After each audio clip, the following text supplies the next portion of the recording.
What is good, YouTube? My name is Lamar Griffin. I'm a creative based out of Denver, Colorado. And on this YouTube episode, we're going to cover some things that you should never do if you get the chance to photograph an NFL game.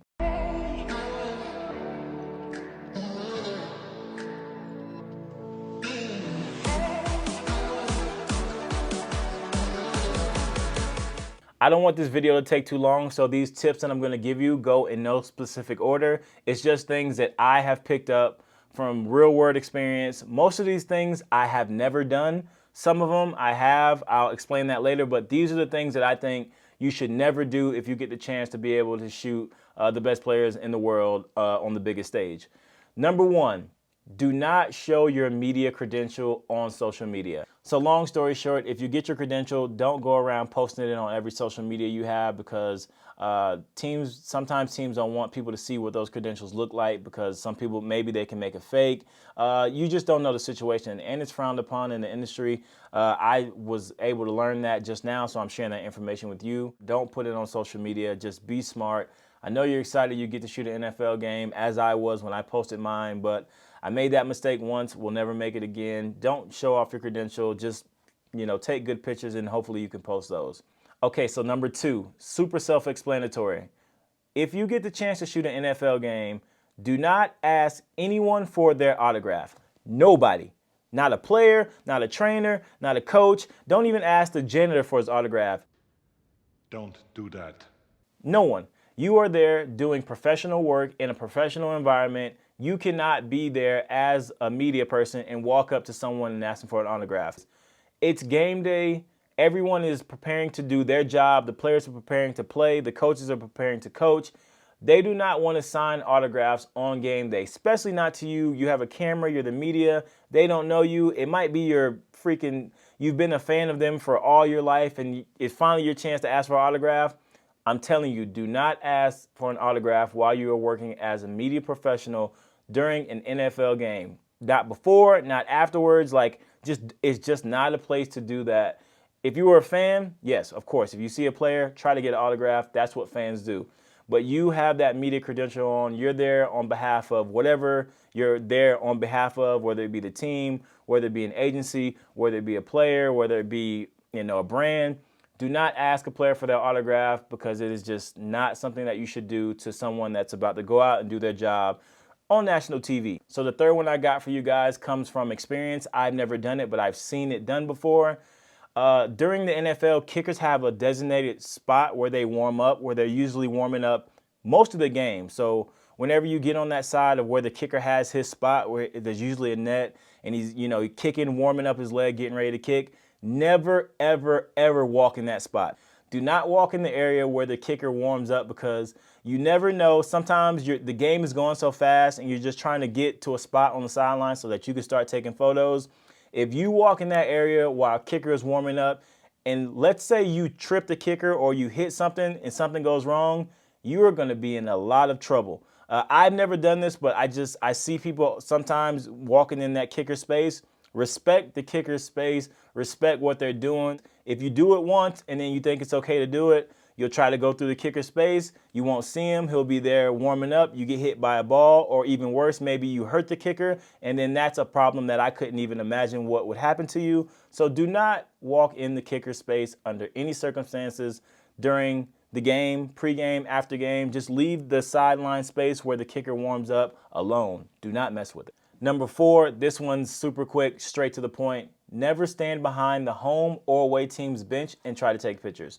No matter who you know, what you're there for, you cannot stand behind an NFL bench while they're going over plays and schemes and talking about things that probably don't need to be getting out if you're taking video, or if you're taking pictures, there could be a play card. You cannot stand behind the team's bench and take pictures. So never get caught behind the bench trying to take pictures. It's not allowed. Just don't do it. Number five, I had to come outside because I've been in the house all day due to quarantine, so I just wanted to come outside. But number five is probably the most important thing I'm going to say throughout this entire video, and the thing that you should be most aware of when you're taking pictures at an NFL game. Photographing NFL and college football is way different than other sports because you're constrained to a specific area. Even though you can't go in the midfield area because that's where the team benches are, you can position yourself anywhere else around the field, But the most important part is you have to be 6 feet away from the sideline. At any given time, you can never ever cross that line. And when you're on the field, you'll be able to see it. It'll make more sense, but you always have to be 6 feet away from the sideline. This is for your safety. This is for the player's safety. You never want to be too close to the sideline, because if a play comes your way and a player is coming super fast, there is a chance that you can get hit. If you take anything away from this video, that is the most important part. Always stay 6 feet back away from the sideline. And when you're in the end zones, make sure you're not where the goalpost is and you're still 6 feet back, and make sure you're not in the way if a player catches a touchdown and he runs past the end zone so that you don't get hit. You got to make sure you protect yourself at all costs, and definitely got to protect the players. So that 6 feet rule is super smart by the NFL. So these next 6 I'm gonna go through pretty quickly. If you've made your way onto an NFL field, these will probably be pretty common sense, but I want to make sure I tell you so that you're more prepared when you go on the field. Number 6, don't ever cheer like a fan when you have a camera in your hand and you're there shooting and doing professional work. I know if you're going for a certain team, if you're shooting a certain client, you want to get excited, you want to scream, you want to yell. No matter what the circumstance, do not cheer like a crazy fan while you're on the sideline as a media professional. It's just not something that you should do. It's frowned upon. It's not a good look. You draw attention to yourself, so then you become a distraction to the game. Do not cheer like a fan when you're there doing professional work on the sideline. That's just don't do it. Number 7, this has never personally happened to me, because every time I'm at an NFL game, I try to hold myself to the highest standard that I can and be a professional in a professional environment. If you are in any place, whether it's the field, the sideline, and you think that you shouldn't be in that area, you probably shouldn't.